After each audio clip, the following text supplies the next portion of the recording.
Have you ever paused to ponder what our world might resemble if just one tiny event had never taken place? History, my friends, is not the straightforward path you've been led to believe. No, it is a rich tapestry of intertwined possibilities, simple moments, pivotal choices, those minuscule instants that altered everything. I stand before you as the guardian of history.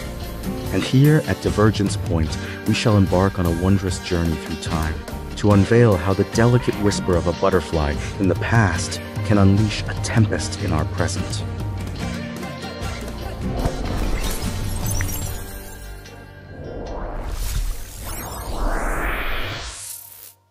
Have you ever heard of a treasure so magnificent, so legendary, that an entire empire became obsessed with possessing it?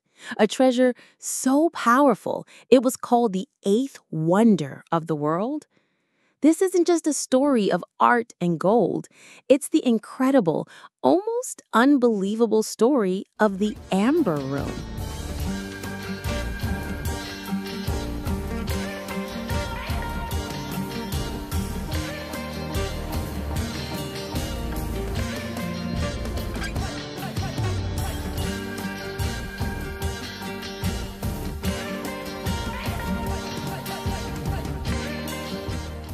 Our story begins not with the room, but with its soul, amber itself. For thousands of years, civilizations have revered this fossilized resin, calling it the gold of the north. In ancient Germanic tribes, it was believed to be solidified sunlight, holding mystical powers of protection and healing. It was more than a gem. It was a piece of cultural magic. Remember that. That magic becomes important later.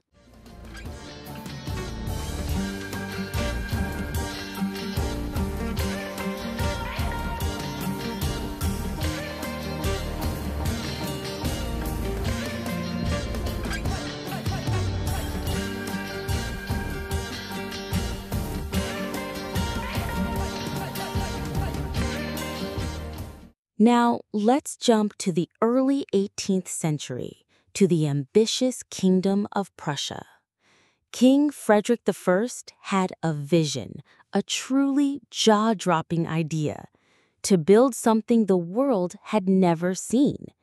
He commissioned Europe's finest master craftsman, Andreas Schluter, to create not just a decorated room, but an entire chamber built from this magical, glowing material. The project was monumental.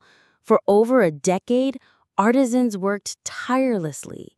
Imagine this: over 6 tons of pure, hand-carved amber fitted together like a colossal jigsaw puzzle. Every inch of the walls was covered in intricately carved panels, backed with shimmering gold leaf and mirrors designed to amplify the light of 1,000 candles. When it was finished, stepping inside was like stepping into the heart of the sun. It was breathtaking, a true masterpiece.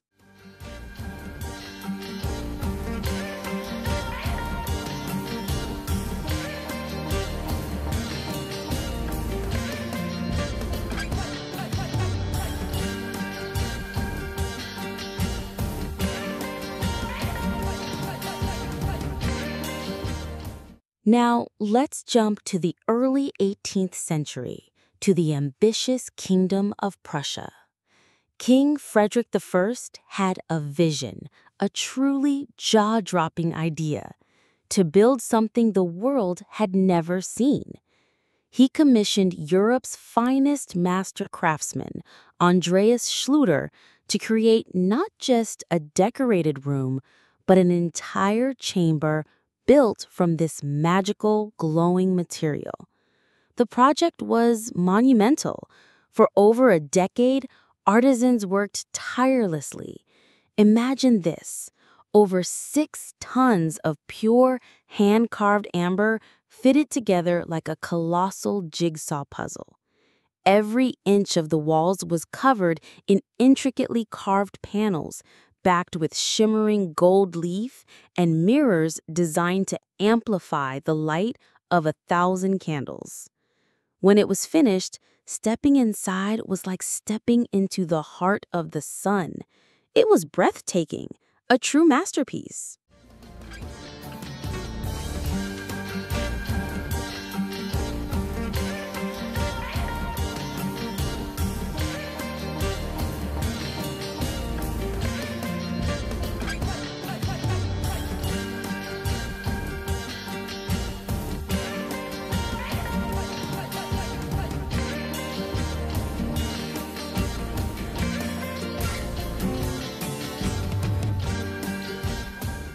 But a treasure this magnificent was destined for a greater stage.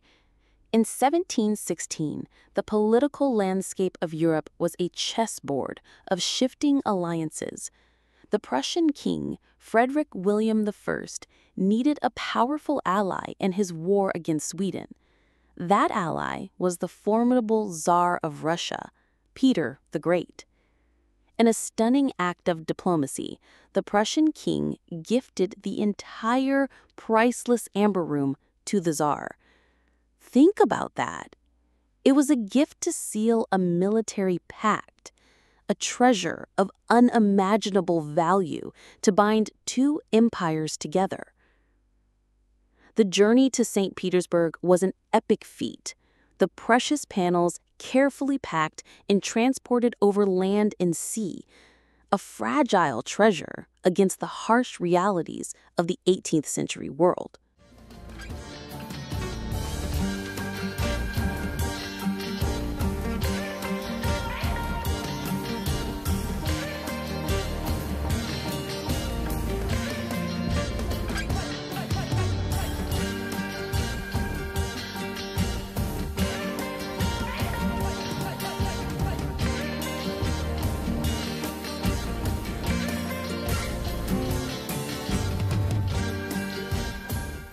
In Russia, the Amber Room found its true home.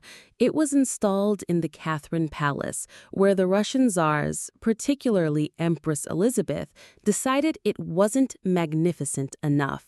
They expanded it, adding even more gold, more mosaics from Florence, and more mirrors until it became the absolute crown jewel of the Russian court.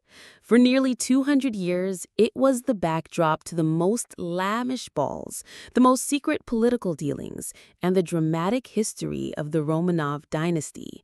It was a symbol of their immense wealth and power. It seemed perfect. It seemed eternal, or so everyone thought.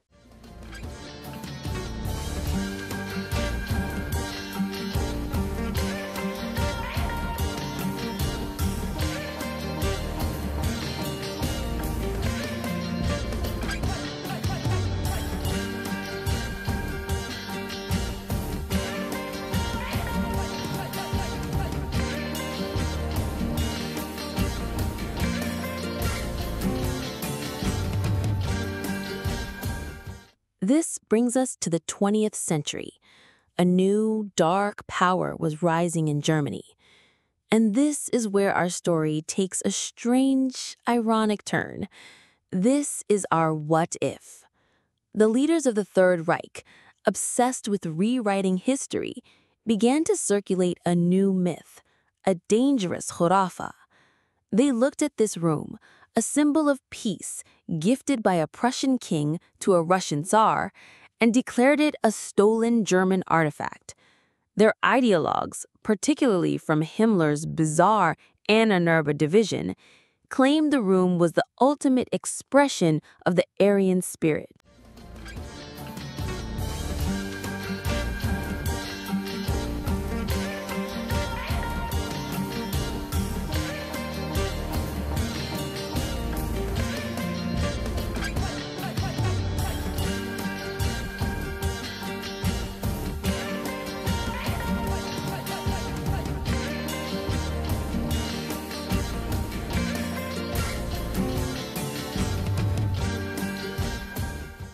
So, what if the greatest treasure hunt of the century wasn't really about art?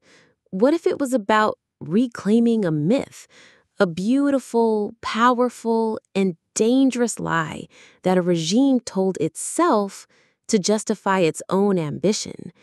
What if the obsession wasn't with the amber itself, but with the story they invented for it?